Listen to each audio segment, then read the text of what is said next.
welcome to the Coyote Radio Show and Podcast. We got a great guest on today. We have Joshua Ray Walker with us. He came through town. He had a show at Duke's Indy, and we got to chat down in the green room before the show. And he's a great guy, great writer, great artist. Go see him live. Definitely support him. Just came out with a new record. We talk about that. You know, all his plans for touring and the upcoming future of what he's got going on music-wise. So it was a good little hangout. So with that being said, Duke's Indy did announce that they are closing November 22nd. So come on out one last time, or at least a few more times in the next couple months. Get that fried chicken, you know, cold beer, hang out. This place is, it's going to be sad to see it go. Hopefully, you know, there is interest out there. Somebody might scoop it up and save it, but we don't know. But until then, we're just going to go and enjoy as much music as possible at this awesome venue that supported this podcast from the beginning. So definitely get out there. Shout out to Jam Nation for sponsoring the podcast as well. And I think that's it, really. Let's go talk to Joshua, see what he's got to say, and thanks for joining us.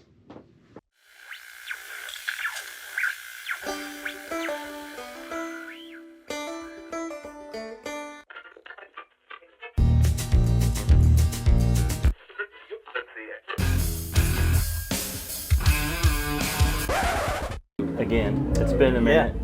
Like I was talking earlier, it was brief last time I spoke to you. You were working the merch booth at the Hi-Fi. Yeah. Opening for Charlie Crockett. It was a great show. And I knew about your music before that, but seeing it live, that's kind of where I test people. Like, all right, are they legit, or is this something they can beef up in the studio? It's like, this dude can sing. Thank you. So I'm happy you're here. We're down in Duke's Indy, down in the green room. You can hear the Pink Stones are upstairs getting the show fired off, and everyone's having a good time. It's filling up there. Yeah, it's sounding rowdy. I can hear people stomping around. Yeah, I'm sure it'll get them dancing a little bit, but yeah, once again, thanks for being on. Yeah. It was kind of a last minute deal. But normally when people jump on the show, we kind of start from the beginning, if you don't mind, just kind of like your upbringing, how you know, where you're from, if you're involved in music at a young age, or if you played instruments, just kind of take us down that rabbit hole. Sure. Yeah, I grew up in East Dallas, and I've had an interest in music since I was real little. My grandpa was from north of Knoxville, Tennessee, and so he liked Appalachian music, bluegrass sort of stuff, and had a collection of kind of your shitter instruments, you know, that he picked up at yard sales or whatever, mandolins, banjos, fiddles, guitars. And my first instrument was a tenor banjo. I started playing that when I was 4. Wow, and he that's taught awesome. me a few open chords, that sort of stuff. And then I picked up guitar at 6 and started trying to play along to his bluegrass records, and you know, tried a bunch of different stuff. Learned how to play like some flamenco, like Spanish classical stuff when I was like 8 or 9. Got my first electric when I was 11. Started trying to play like Texas blues, Stevie Ray Vaughan, that sort of stuff, Muddy Waters. Oh yeah. Got to, if you're in Texas, you gotta at least test the waters. Right. And then around 12 or 13, I finally had some friends who were playing instruments too, and started playing in bands, rock bands, punk bands, playing DIY shows around Dallas, and I've been playing in clubs since I was 13. Mostly played lead guitar for people for about a decade, and started writing country when I was 19. Didn't play out under my own name, or didn't start playing my own original stuff where I'd sing till I was like 22. Okay. Started doing that in 2012, and then I was just kind of I always knew I was going to do something in music. I was just kind of chasing what I could make a living doing. So I promoted shows, I took tickets, I swept the floor, I tended bar, served burgers, ran sound. I've done every job, booked for different venues, played drums, bass, guitar, different bands. I was just doing anything I could in the industry to be around music. and then could never really play and sing together very well. Never really focused on doing it. And then I was like 22, and I had some friends who were getting paid pretty good, at the time, what I thought was good money to sit in the corner at barbecue joints and shit like that and get paid a flat rate, to play like 3 or 4 hours of covers. And I was like, well, they're getting paid more to do less work than I get paid to play guitar for a whole night with somebody. Going rate for a lead player at the time was $100. My friends were making $150, and all they had to haul in was like an acoustic guitar. And so I was like, I'm gonna try my hand at this, and started doing that, and then started sprinkling my originals into these long 3 and 4 hour shows until eventually I could move tickets and started booking myself, as a solo act playing originals. Started playing full original sets around 2015, 2016, and I've just been out here doing it for 10 years. Yeah. Yeah. That's the grind. Yeah.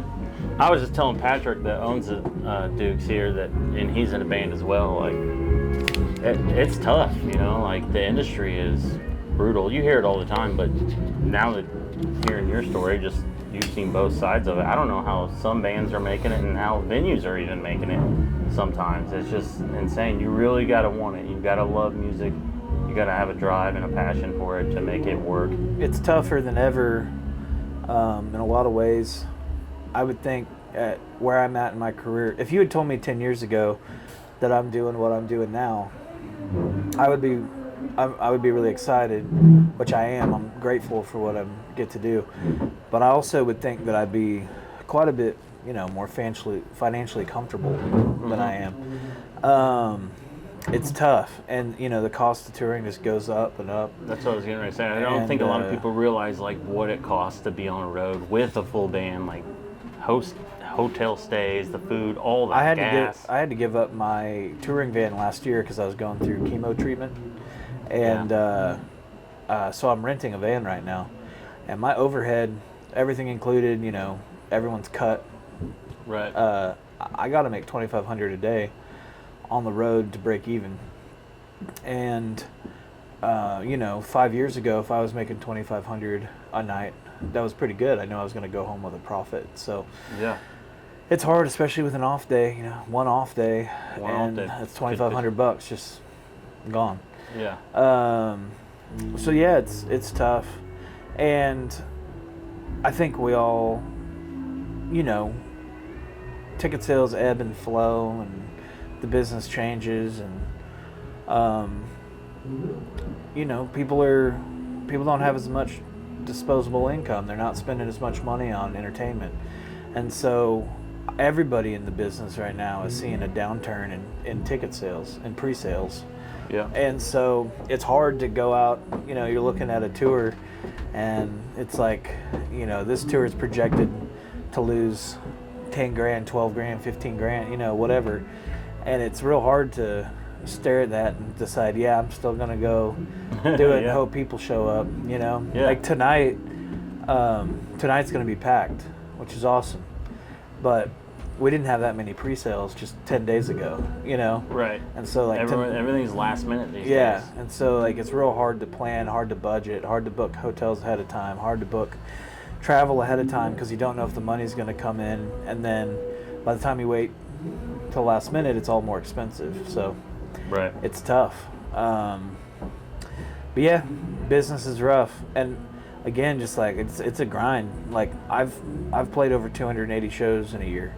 And like that's a lot. I used to sleep in my Kia Soul. Like I toured solo for a couple of years, where I'd book myself, travel town to town, get a hotel every couple nights, but those nights in between I'd just sleep at truck stops in my car.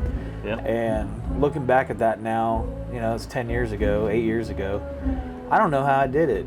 Like honestly, like I've grown, to need some comforts. I want AC and it's nice to get like a good shower, stuff, a hot shower or whatever you need.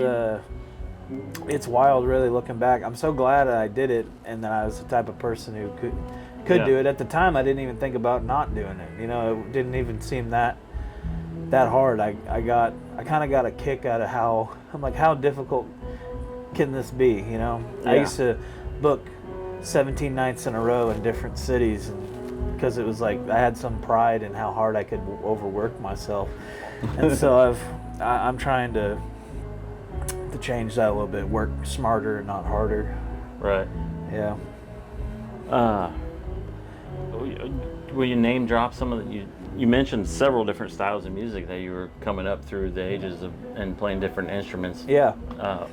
Will you name drop some of the bands you might have been interested in or artists? Sure. Yeah. I mean, you know, one of the things that clicked for me around 12 or 13, I remember I walked into a Virgin Records in Dallas, and you could, around the outside of the big room where all the records were, there were headphones you could put on and, you know, listen to a sample of a record. And I heard part of a Ball and a Biscuit by White Stripes. Yeah. And I was like, you know, I didn't know you could do that. I didn't know you could, you know, it was so much expression in it. It wasn't about technical ability. You Right. know, it was about just raw, you know, emotion. And so I went to my buddy's house that summer, and we started our first band. I was 12, he was 13, and we would practice in his attic for hours and hours in the middle of the summer in Texas. You know, just be so Cooking. blazing hot up there. And that's really how I learned how to play with other people, how I learned how to improvise. We would just say, okay, you know, we're going to set a timer. We're not going to stop playing for 45 minutes. And we just try to make stuff up. And, yeah, I mean, I was real into, like, I love Brian May from Queen, you know, Jack White, ZZ Top, you know, blues influenced, you know, rock type stuff. That's what I was trying to play as a guitar player when I was real young. And then, I mean, I got into metal. I got real into, like, Lamb of God and, you know, stuff like that. And then I'm still a metalhead. Yeah. I listen to metal. Like today I was mowing grass before I came here. Just straight metal and hardcore, a little bit of punk mixture. Yeah. I'm trying to get up to speed in the new age artists. You know, I'm stuck in the more of the 90s era. I had some early 2000s, buddies. but I like thrash, and I had some buddies in the band metal, Power Trip.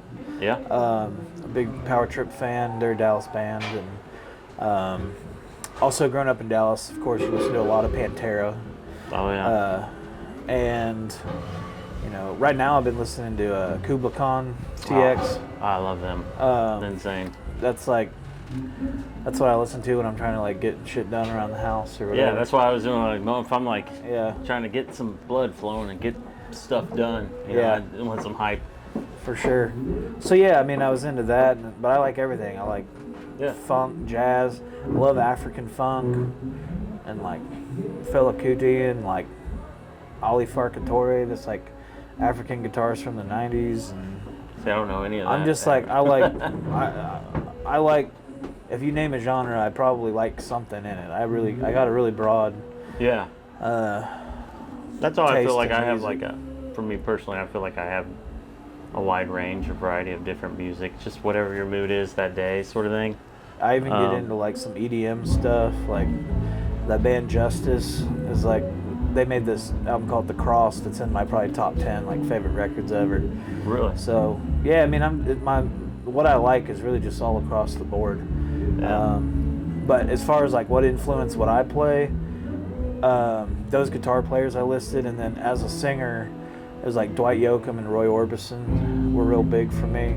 And then in my late teens, early 20s, I started listening to like Guy Clark, Billy Joe Shaver, Townes Van Zandt, that crop of Texas writers. Yeah. And that's when I started writing my own country stuff.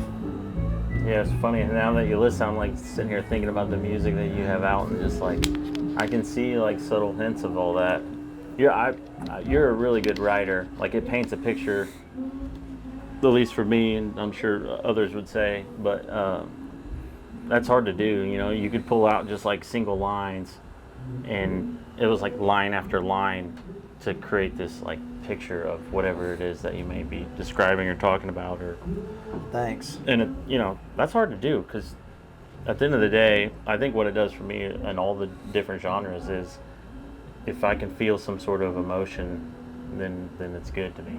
Like, or Right. some way to connect. So And it could be, even if they're talking about something I can't even relate to. Right. Like, I like gangster rap. Yeah. Some of the stuff they're talking about in the hoods and stuff, I don't know any, Yeah. But, like, I feel like Do you like Big X the Plug? Yeah. I've been walking out to Big X the Plug lately. Have you? Yeah.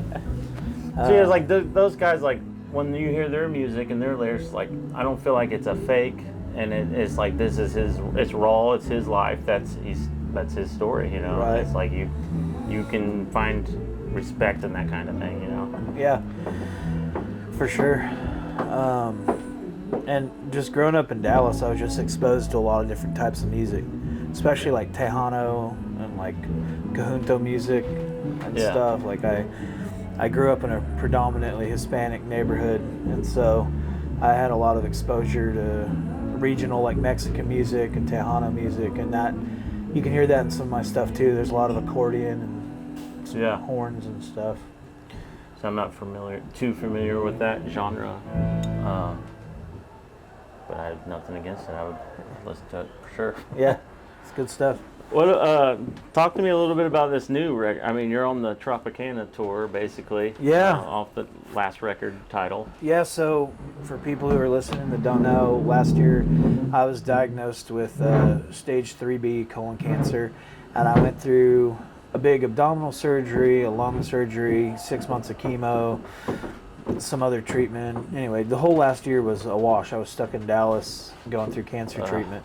And luckily, last week, I got my 1 year scan and blood work back, and I'm all clear. So, that's great. Cancer-free at the moment. Can't say I'm in remission for another 4 years, but doing good. But yeah, while I was home, it was the longest I've ever been home in my adult life. Like, I've never been grounded like that. And if you're familiar with my catalog, I don't really write beach country songs. But I guess because I couldn't go anywhere, all I wanted to write about was, going and sitting on a beach. So all these songs just kind of started pouring out, and I decided to make it into a whole record and get it out as fast as I could.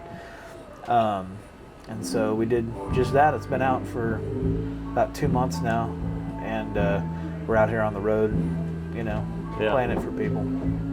I like how you weren't afraid to do that.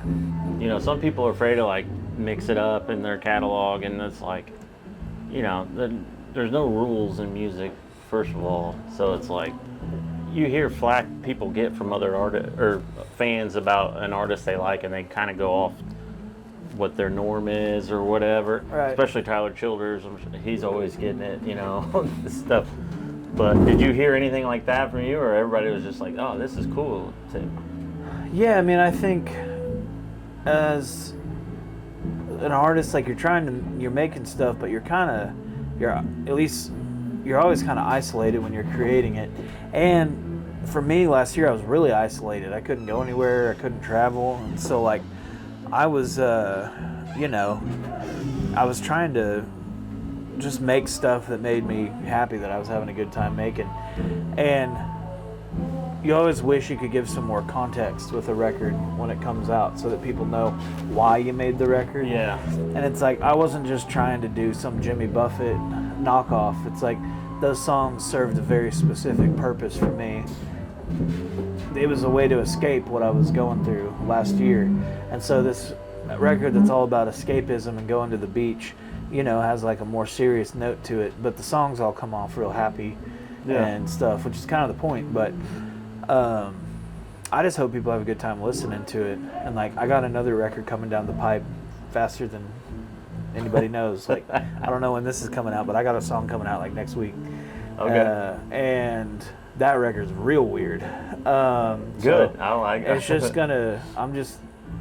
I got told I had stage 4 cancer last year, and that I had a 80% chance of dying in 5 years, 50% chance of dying in 2 years. And so that changed this everything. is around the time where like it's possible I would have been going on hospice around now.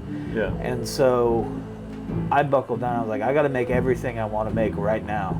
And so I definitely started pushing the boundaries of like what I wanted to make. And I got a lot of stuff in the can that's going to come out over the next year. and it's just like a little bit of everything that I've wanted to make. You know, I wasn't making the records. I've never made records for other people. I've always made records I wanted to make, but I definitely like pushed. Even more so. Yeah, I definitely pushed like the boundaries of what a record of mine is going to sound like. It's going to challenge some listeners. I'm aware, like, you know, I got some pretty trad country listeners, and so far they've stuck with me when I've gone, you know. Yeah. I did What Is It Even, and now I've done this Tropicana record, but for the most part people dig it, so I think they're going to roll with it. But I know I'm asking a lot of my fan base. I don't know, man. You're so talented. First of all, you had no vocal training whatsoever at all.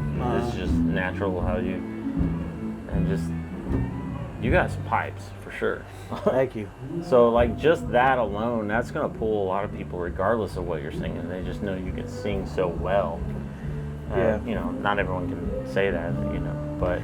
I didn't even think of myself as a singer until maybe 5 years ago. That's like, crazy. I didn't like my voice. The only reason I sang was so I could sing the songs I was writing. I taught myself how to sing so I could I was writing these songs and I liked them enough I wanted to show them to people. And I didn't like my voice. My biggest hurdle was getting over the fact that I didn't like my voice. I hate mine, and I have 2 different podcasts. I don't know why the hell I